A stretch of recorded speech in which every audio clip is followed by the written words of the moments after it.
Kalau Anda sudah kena sihir, maka caranya adalah Syekh bin Baz rahimahullah menyebutkan bahwa penyembuhan sihir yang paling bermanfaat ialah mengetahui tempat sihir yang ditanam di tanah, di bukit atau selainnya. Jika diketahui dan dikeluarkan, maka ia dihancurkan dan batallah sihir itu. Demikian pernyataan dalam kitab Hukmus Sihir atau kitab hukum tentang sihir. Dan ini bisa diketahui dari syaitan-syaitan ada di badan orang tersebut. Dengan cara diruqyah, maka secara otomatis dia akan menyampaikan di mana buhulnya. Yang kedua, jika tempat sihir tidak diketahui, maka penyembuhan yang paling berhasil, paling tajam, ya paling paten dan paling cepat ialah doa. Diriwayatkan secara sahih dari Ummul Mukminin Aisyah radhiyallahu anha, ia mengatakan tentang disihirnya Nabi SAW.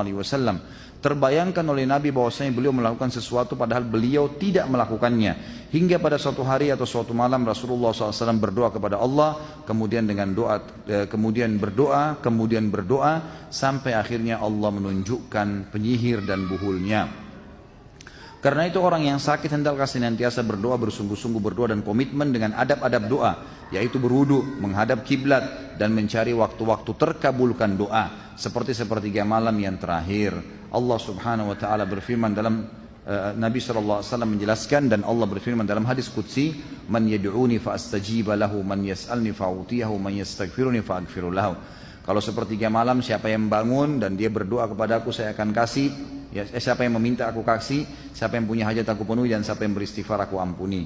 Orang yang sakit hendaklah memilih doa-doa ma'thur pada waktu itu, doa-doa yang dianjurkan ya. Dan yang menjadi salah satu sebab terkabulnya doa diriwayatkan secara sahih dari Nabi SAW, man ta'arra minal laili faqal la ilaha illallah wahdahu la syarikalah lahul mulku wa lahul hamdu wa huwa ala kulli syai'in qadir, alhamdulillah wa subhanallah wa la ilaha illallah wallahu akbar wa la hawla wa la quwata illa billah, thumma qala Allahumma ighfirli aw da'a istujiba lahu fa in tawadda wa shalla qubila salatu. Barang siapa yang terbangun pada malam hari, ini antum terapkan baik-baik setiap malam, mulai nanti malam, terkaget, kata Nabi SAW, dia terkaget bangun di malam hari, lalu dia mengucapkan la ilaha illallah wahdahu la syarikalah lahul mulku wa lahul hamdu wa huwa ala kulli syai'in qadir. Tidaklah ilah yang berhak disembah kecuali Allah semata dan tidak ada sekutu baginya. Dia memiliki kerajaan dan memiliki puji-pujian. Dialah yang maha kuasa atas segala sesuatu. Kemudian dikatakan alhamdulillah, segala puji bagi Allah, wa subhanallah wa la ilaha illallah wallahu akbar.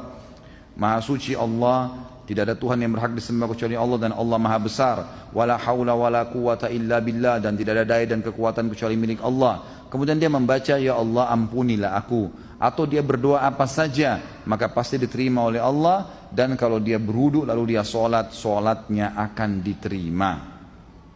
Yang ketiga, salah satu penyembuhan yang bermanfaat untuk menghilangkan sihir ialah selalu beristighfar dan memperbanyaknya, serta bertaubat dari kemaksiatan. Hal ini berdasarkan hadis Nabi SAW, riwayat Abu Dawud dan Hakim, man lazima istighfara ja'alallahu lahu min kulli hammin faraja wa min kulli dhiqin makhraja wa razaqahu min haitsu la yahtasib.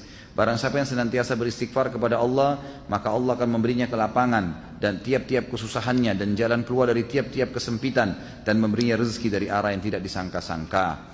Jadi yang terakhir adalah bagaimana dia berikhtiar dengan membaca doa-doa dan zikir-zikir yang dianjurkan oleh Nabi SAW untuk menghilangkan sihir. Seperti misalnya membaca ayat kursi, membaca Al-Fatihah, membaca Al-Ikhlas, Al-Falaq, An-Nas, dan ayat-ayat yang disebutkan dalam surah Taha, dalam surah Yunus, berhubungan dengan masalah pembatalan sihir, ya, perilaku Nabi Musa AS. Lalu kemudian dia berikhtiar dengan itu.